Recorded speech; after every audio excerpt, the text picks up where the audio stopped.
双离合一响，不一定是离合器的问题，有可能是它的问题。在大众里边，它叫羊叫；在奥迪里边，它叫双水的声音。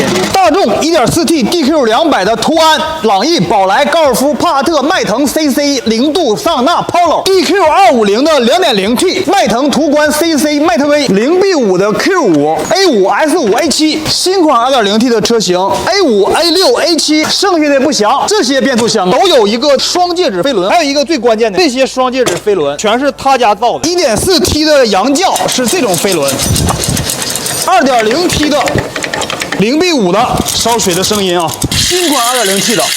它们呢有一个共同的特点，里边是带弹簧的，时间长了弹簧就变短了，间隙就变大了。